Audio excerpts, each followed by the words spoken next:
Selamat pagi, salam sehat buat kita semua. Jumpa lagi pada pelajaran biologi. Pada video ini kita membahas tentang genetika, yaitu pola-pola hereditas. Sebelum kita mulai, jangan lupa subscribe-nya. Terima kasih. Yang pertama adalah pautan gen. Merupakan kecenderungan alel-alel pada dua atau lebih lokus pada satu berkas kromosom yang sama untuk bersegregasi bersama-sama.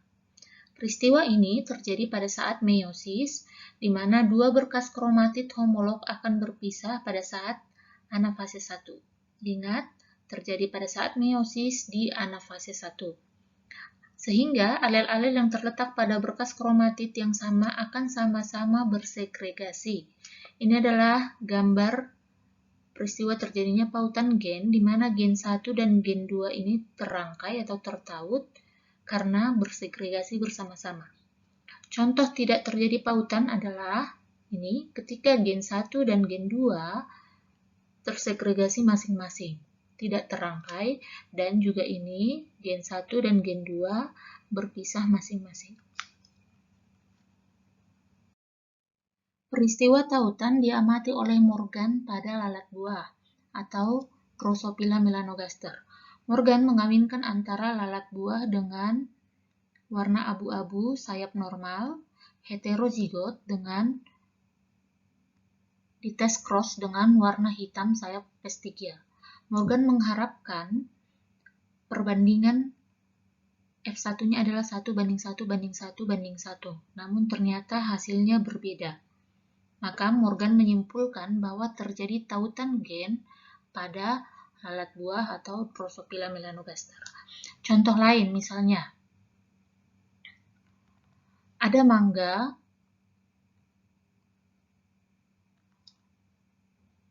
bulat dominan warna kuning. Di test cross atau disilangkan dengan mangga kisut berwarna hijau. Ini parentalnya. Maka F1 yang kita dapatkan adalah mangga bulat kuning. Jika kita mencari F2-nya, kalau kita masuk ke hukum Mendel di hibrid, maka kita mendapatkan perbandingan 9:3:3:1. Namun apabila terjadi peristiwa tautan, terjadi tautan gen B dengan K, maka F2-nya perbandingannya bagaimana? Jadi parentalnya B besar, kecil, K besar, K kecil.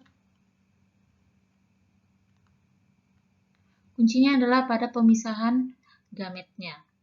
Jadi, kalau pada tidak terjadi tautan, maka ini gametnya ada 4. Namun karena terjadi tautan, gen B dengan K tertaut, maka mereka tidak bisa dipisahkan. Maka gamet yang terbentuk hanya ada 2. Sama.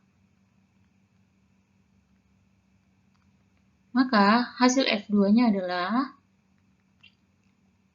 besar, B besar, K besar, K besar, besar, B kecil, K besar, K kecil, B besar, B kecil, K besar, K kecil, kecil, B kecil, K kecil, K kecil. Ini adalah bulat kuning, ada 3, sementara hijau kisut hijau ada 1. Oke, jadi kalau normal dia perbandingannya adalah 9:3:1, namun karena terjadi tautan gen, maka perbandingan F2 yang didapatkan adalah 3:1. Maka pada peristiwa tautan, perbandingan fenotipnya semakin sedikit dibandingkan dengan yang tidak terjadi tautan pada gen. Kemudian pindah silang atau crossing over merupakan peristiwa bertukarnya bagian kromosom 1 dengan kromosom lainnya yang homolog maupun yang tidak homolog.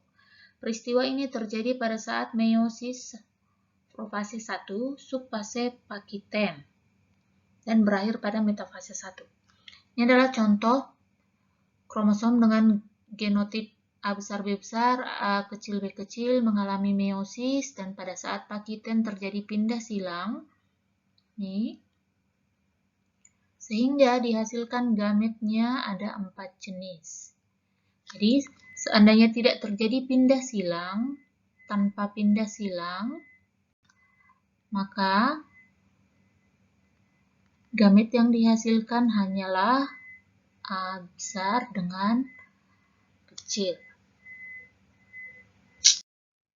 Dari peristiwa pindah silang dapat ditentukan nilai pindah silang, yang merupakan angka yang menunjukkan persentase kombinasi baru yang dihasilkan akibat terjadinya pindah silang.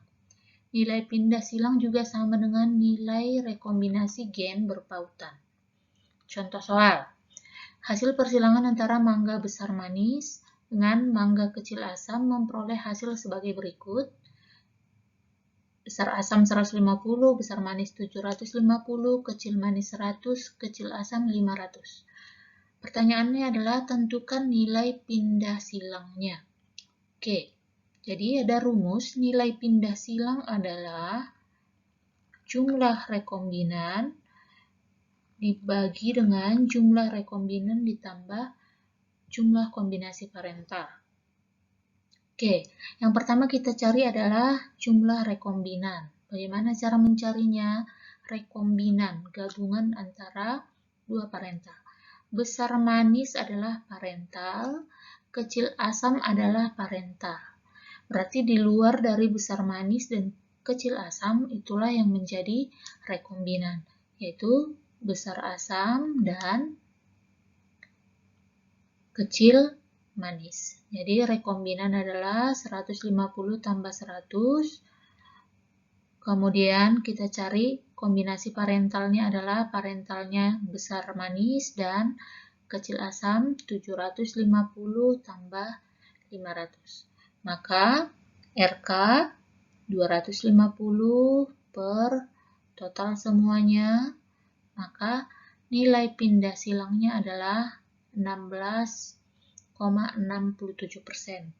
Ini sama juga dengan jarak antar gen atau sama dengan nilai rekombinasi gen. Oke. Berikutnya determinasi seks atau penentuan jenis kelamin.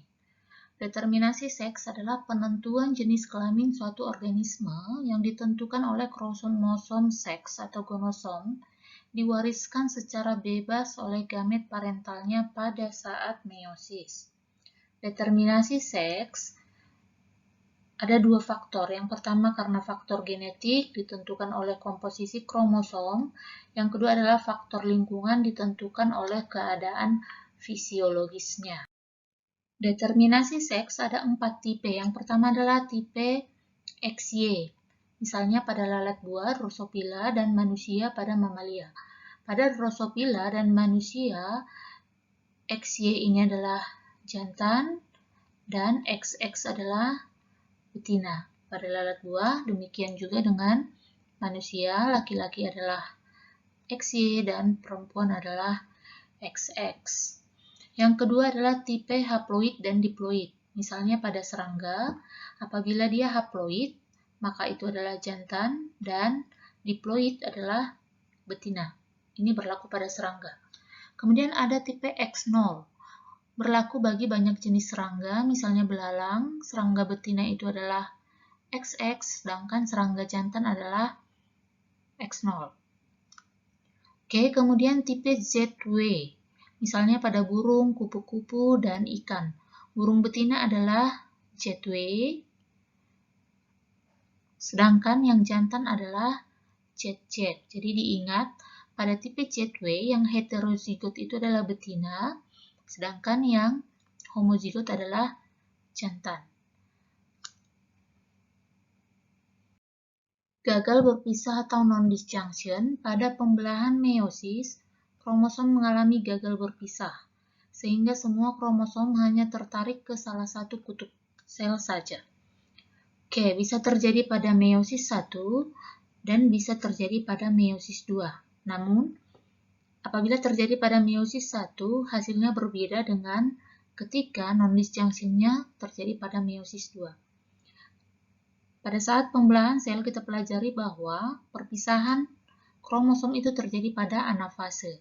Jadi, misalnya apabila gagal berpisah terjadi pada meiosis 1. Pada anafase 1-nya terjadi gagal berpisah antara kromatid, sehingga pada anafase 2 ini yang seharusnya 2 kelebihan 1. Ini yang seharusnya 2 kekurangan 1. Maka hasilnya semua gamet-gametnya tidak normal. 2 gamet kelebihan 1 kromosom dan 2 gamet kekurangan 1 kromosom.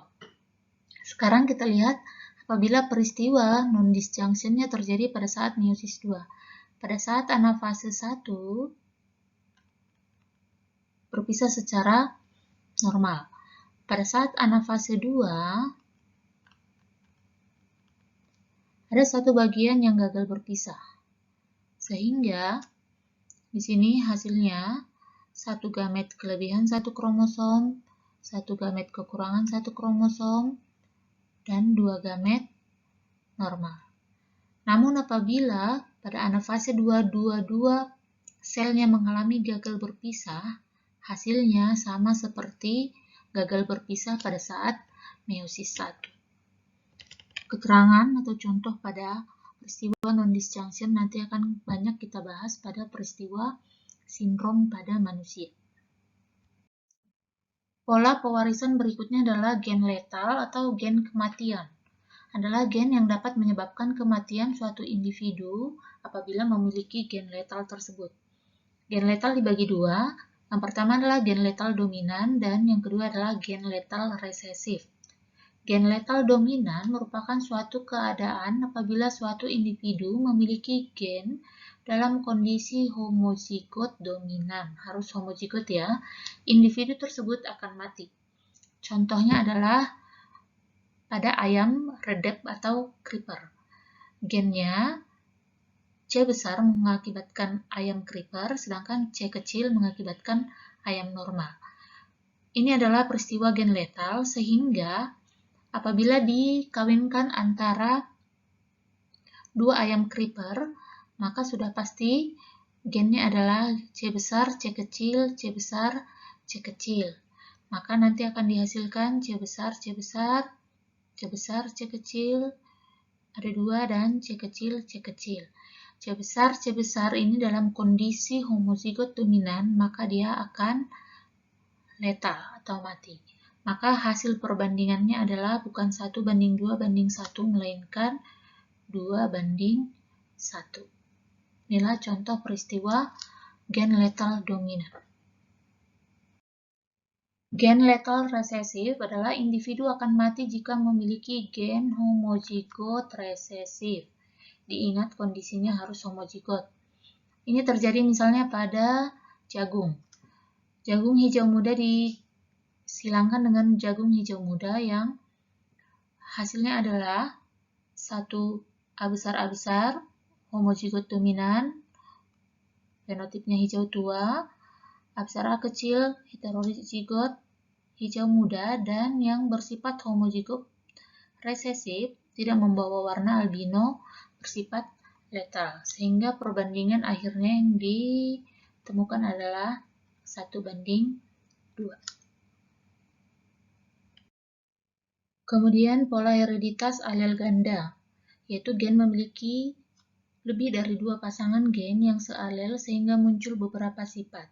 Contoh adalah golongan darah pada manusia dengan sistem ABO.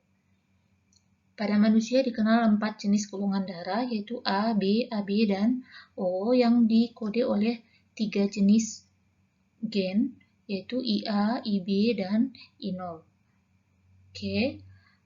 Golongan darah A dengan genotip IA-IA, I ini adalah singkatan dari isoagglutinogen, atau IA-I0, karena IA ini dominan terhadap I0. Sehingga jika ketemu IA dengan I0 menjadi golongan darah A. B juga sama, golongan darah IB dominan terhadap I0. Maka heterozigot B adalah IB I0. Sedangkan IA dengan IB itu sama-sama dominan, jadi apabila bertemu menghasilkan golongan darah AB dan golongan darah O adalah I0, I0. Sekarang kita masuk ke contoh pewarisannya. Seorang wanita dengan golongan darah A hetero misalnya, menikah dengan seorang pria golongan darah B yang juga heterozigot maksudnya. Bagaimanakah golongan darah anak-anaknya? Jadi kita masuk ke persilangannya. A hetero berarti dia memiliki golongan darah IA I0 dengan B hetero berarti dia IB I0. Ini yang disebut dengan hetero. Apabila dia A homozigot berarti IA IA. Maka F1-nya adalah pertama IA IB, kemudian IA I0, kemudian IB I0, dan I0 atau IO. Ini akan menjadi anaknya bergolongan darah AB, kemudian bergolongan darah A heterozigot, B heterozigot, dan golongan darah O. Jadi dari kedua orang tua bergolongan darah A dan B, kemungkinan anaknya bisa bergolongan darah AB, bergolongan darah A, bergolongan darah B, dan juga bisa bergolongan darah O. Contoh kedua adalah warna bulu kelinci, di mana warna bulu kelinci itu ada 4, hitam, cincilia atau abu-abu, kemudian Himalaya, dan albino. Warna ini dikode oleh 4 jenis gen. Yang pertama adalah C+, kemudian CH, kemudian ada CH dan C kecil. C+ dominan terhadap CCH, juga dominan terhadap CH dan dominan terhadap C kecil. CCH ini dominan terhadap CH dan C kecil, CH dominan terhadap C kecil. Sehingga ditemukanlah 4 jenis warna bulu kelinci. Nih, ketika ada C+, maka warnanya hitam. Kemudian cincilia ada 3 genotipnya, Himalaya 2 dan albino 1. Sekarang kita masuk ke contoh. Misalnya kelinci hitam dengan gen C plus CH dikawinkan dengan kelinci Himalaya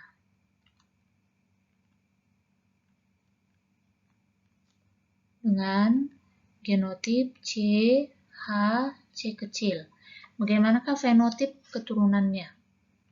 Jadi parentalnya adalah C plus CCH dengan CH C kecil. F1-nya, oke, langsung kita silangkan ya. C plus CH, kemudian C plus C kecil, kemudian CCH, CH, dan CCH, C kecil. Maka hasilnya adalah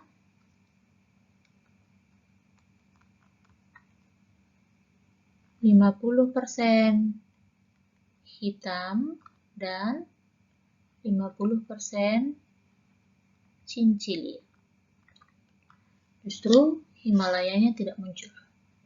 Oke, sampai di sini perjumpaan kita pada pola hereditas. Semoga semakin memahami Apabila ada yang kurang jelas, dapat ditanyakan. Sekian dan terima kasih.